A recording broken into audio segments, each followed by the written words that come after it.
बात जानते हैं कि बीजेपी साफ सुथरी राजनीति करती है और उत्तर प्रदेश के अंदर सुशासन देने के लिए बीजेपी ने हर तरह का प्रयास किया है।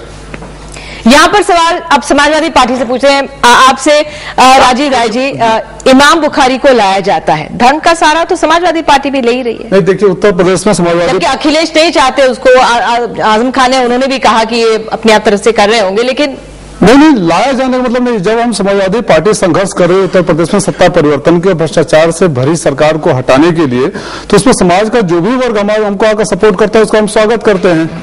ऐसा तो नहीं कि कहीं इमाम बुखारी को या किसी भी समुदाय को, किसी धार्मिक नेता को नाम ले लीजिए कि उसका राजनीति में या किसी राजनीतिक पार्टी को समर्थन देने में कोई पाबंदी है, उसका कोई और अर्थ नहीं लगाना चाहिए। उन्होंने आया, अगर उनको लगता है कि समाजवादी पार्टी के साथ मुसलमानों का भविष्य जुड़ा हुआ है, उत्तर प्रदेश का भविष्य जुड़ा हुआ है, विकास जुड़ा हुआ है, भ्रष्टाचार से मुक्ति मिलने की संभावना है, तो इमाम बुखारी हो या कोई भी हो, जो भी है उसका स्वागत है। आपके लिए जो भी है उसका स्वागत उनको खासतौर से लाया जाता है। मुझे एक बात यहाँ कहना है, कोई ना कोई तो चुनाव में जाएगा, प्रचार करेगा, समर्थन करेगा, और वो हर व्यक्ति किसी न किसी जाति का होगा जी।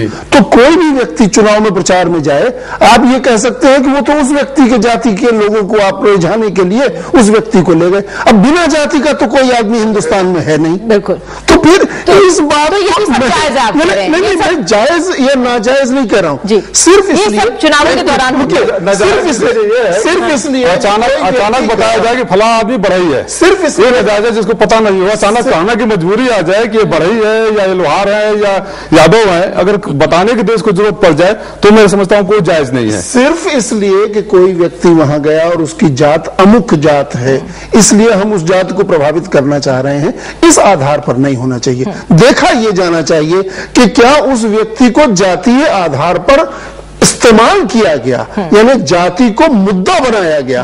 अगर ये किया जाए तो ये तो सवाल तो सबकी कोई ना कोई जाति सवाल हम कांग्रेस से पूछेंगे आगे। पसपंदा मुसलमान इस बार किस तरह से उत्तर प्रदेश में, ये शब्द बार बार सुनने को आ रहा है। लेकिन सर आपसे, आपने पूरी चर्चा सुनी है अभी, सभी दलों की राय, क्या लग रहा है आपको ये जाति हावी हो गई है? जाति के आधार पर उत्तर प्रदेश के चुनाव को पूरी तरह से विभाजित कर दिया गया है। मतलब सभी दल इसमें शामिल हैं। मतलब जो कह रहे हैं सत्यव्रत जी वो ठीक है, मतलब उम्मीदवार की जाति तो होगी, तो फिर अपराधियों को भी टिकट दिए गए हैं, बाहुबलियों को भी टिकट दिए गए हैं, सभी पार्टियों ने दिए हैं, तो उसमें भी कुछ गलत नहीं होना चाहिए। मतलब बाहुबलियों और अपराधियों का हृदय परिवर्तन भी हो सकता है, उसमें कोई दिक्कत नहीं है। ये चुनाव को हम किस हद तक ले जाना चाहते हैं और मतों के विभाजन को जातियों में किस हद तक पेनिट्रेट करना चाहते हैं, ये सवाल है। तो उसमें ऐसा लगता है कि भारतीय जनता पार्टी के बारे में शायद ये था कि मंदिर से गाय से ऊपर नहीं उठ पाई है, पर कांग्रेस ने भी शायद इस चुनाव में वही हथकंडा अपनाया है जो दूसरी पार्टी। तो फिर यहाँ पे यही समझना चाह रहे हैं, 3 चरण के चुनाव अभी उत्तर प्रदेश में और हैं, क्या ये विकास की बात सिर्फ एक दिखावा? विकास की बात पूरी तरह से दिखावा है। देखिए, विकास के जो प्रॉमिसेस किए गए हैं, सरकार के पास न तो कोई पैसा है न सरकार के पास संसाधन है कि उन विकास के वादों को वो पूरा कर, कोई भी सरकार आए। और हकीकत तो यह है कि मुलायम सिंह कह रहे हैं कि वो कांग्रेस को समर्थन देने को तैयार है। बिल्कुल, अभी आने तो ये मतलब ये है कि उत्तर प्रदेश की राजनीति किस तरफ जा रही है वो सामने आ रहा है। तीसरे चरण, अभी 4 चरण बाकी हैं, और उत्तर प्रदेश की राजनीति को मुलायम सिंह किस तरफ ले जाना चाहते हैं ये, और कांग्रेस चूंकि बोल चुकी है कि हम ठगों और गुंडों तमाम लोगों से हाथ नहीं मिलाएंगे, उसके बावजूद तो आपको क्या जी सर, मैं एक बात स्पष्ट कर दूं, न तो समाजवादी पार्टी ठगों और गुंडों की पार्टी है, न तो नेताजी ने भी यहाँ आने से पहले मेरी बात हुई इस तरह का कोई बयान दिया कि ये कांग्रेस को समर्थन किसको दिया जाता है जिसकी सरकार बनने की संभावना है। ये काल्पनिक सवाल, मतलब समाजवादी पार्टी की सरकार बनने में समर्थन उन्होंने कहा बीजेपी को बाहर रखने के लिए कांग्रेस का साथ दे सकते हैं। उसके बाद का भी बयान आ चुका है। सुनने की कोशिश करते हैं, अगर हम प्ले आउट कर सकते हैं, मुलायम सिंह जी की बाइट सुना सकते हैं अपने दर्शकों को इस समय, सुनते हैं। कांग्रेस को हमारा समर्थन होना मुद्दों पर केवल एक है, जहाँ तक बीजेपी का कांग्रेस का सवाल होगा और बीजेपी को समझ में आ रही है तो कांग्रेस का साथ देंगे, वरना कांग्रेस का साथ नहीं देंगे और न दे रहे हैं। तो साफ कहा। उन्होंने दोनों बात बोले ना, साथ देंगे ना दे रहे हैं। अगर बीजेपी साथ देंगे नहीं, आप उसको अपने तरीके से पढ़ना चाहते हैं। अगर बीजेपी का बहुमत आया तो सबसे बड़ा अगर मगर की बात, अगर समाजवादी पार्टी को बीजेपी का आने का बहुमत सवाल नहीं पैदा होता है, सवाल ही नहीं पता। और उस बाइट के आगे मुलायम सिंह जी गलत नहीं कह रहे, बीजेपी तो आ ही रही है। कल्पना किया जा सकता है, खुली आंखों से सपना देखा जा सकता है, लेकिन कोई भी आदमी जो थोड़ी भी राजनीतिक समझ रखता है, उत्तर प्रदेश बीजेपी की सरकार है, सभी दल मान रहे बीजेपी सत्ता में आ रही है। ये तो आपके नेता ने बोला, हमारे नेता ने नहीं, हमारे नेता के पहले और बाद की बाइट को आप नहीं देख रहे हैं, उसके बाद की बात हुई है और लेटेस्ट उनका देख लीजिए। इसको हमारी समाजवादी पार्टी ने ऑफिशियली खंडन भी किया है, ऐसा कोई सवाल नहीं पैदा होता है। नेताजी तो आपके उन्होंने किस आधार पर ये कहा होगा कि नहीं, उस समय क्या आपके रिपोर्टर ने क्या सवाल पूछा होगा, और उस बाइट के पहले और बाद की बात, खाली बीच का मसाला लेने की जो मीडिया की आदत हो गई है चुनाव के टाइम पे, उन्होंने स्पष्ट खंडन, हमारी पार्टी ने ऑफिशियली इसका खंडन कर चुका है कि कोई सवाल नहीं पैदा होता है। साफ सुथरे ढंग से कहा है, उन्होंने माना है कि बीजेपी की सरकार आ रही है, कैसे रोका जाए हम ये सोच। अगर आपको डाउट है तो मैं खंडन कर रहा हूँ, आप खंडन कर दीजिए टेलीविजन पर। हो गया आ गया सर कि हम किसी भी स्थिति में कांग्रेस का समर्थन नहीं करेंगे और न समर्थन लेंगे। अभी मैं आपको स्पष्ट बता दूं, समाजवादी पार्टी न समर्थन लेने की बात कर रही है, न देने की बात कर रही है। जब समर के मैदान में होते हैं तो हकीकत से रूबरू होते हैं, कल्पना की दुनिया में नहीं जाते। और हकीकत यह है कि हम तो मुलायम सिंह जी कल्पना की दुनिया में साथ आ रहे हैं। आप कह रहे हैं मुलायम सिंह जी की जो बयान है उसका आप खंडन करते हैं? नहीं, मैं खंडन कर, मुलायम सिंह जी ने खंडन कर दिया, पार्टी ने खंडन कर दिया है। उसको आगे पीछे का बयान आप क्यों बीच का मसाला लेकर पढ़ रहे हैं? उन्होंने कुछ नहीं कहा, आप उस सवालों की बात करिए। उसको अगर आपने बयान देखा होगा तो बिल्कुल साफ सुथरा बयान है, बयान पूरा साफ सुथरा बयान हो सकता है। उन्होंने ये कहा, अगर उन्होंने कहा कि बीजेपी की सरकार आती है तो हम कांग्रेस को। चलिए एक बार और सुन लेते हैं, क्या कहा मुलायम सिंह यादव?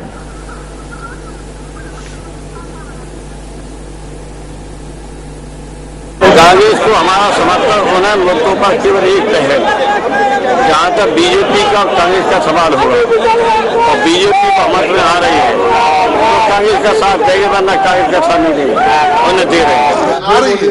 अगर देखिए सवाल ये है कि बीजेपी बहुमत में आई या नहीं आई, आपके समर्थन है, बात का भी दिखाइए या फिर मान रहे हैं और भी दल मान रहे हैं, स्वयं मुलायम सिंह जी मान रहे हैं, इससे ज्यादा कुछ और नहीं। पहले और बात आप कौन सी बात है कि उसको पहले और बाद की बातें आप नहीं दिखा रहे हैं। जब मैं बोल रहा हूं कि हमारी पार्टी ऑफिशियली रूप से इसका खंडन कर चुकी है, हमारे आने से पहले नेताजी से, हमारे महासचिव जी से बात हुई है, तो फिर ये मुद्दा का कोई मतलब ही नहीं होता ना। जब हम बार बार सारे लोग कर रहे हैं यहाँ से लेकर लखनऊ तक कि न समर्थन देने की बात है न समर्थन लेने की बात है, किस परिप्रेक्ष्य में एक रिपोर्टर किस तरह से क्वेश्चन रखता है, मुलायम सिंह जी किसी ने उसका बात कह रहे हैं और सच्चाई से वो आगाह करा रहे हैं, तो उसमें बुराई क्या है? मुलायम मान रहे हैं कि बीजेपी की सरकार आ रही है, कांग्रेस समाजवादी पार्टी का समर्थन उसको मिलने जा रहा है अगर कोई भी बहुमत में आता है। फिलहाल इस पर भी चर्चा करेंगे, बड़ी खबर के साथ बने रहिए, गौर करेंगे उत्तर प्रदेश के चुनाव पर।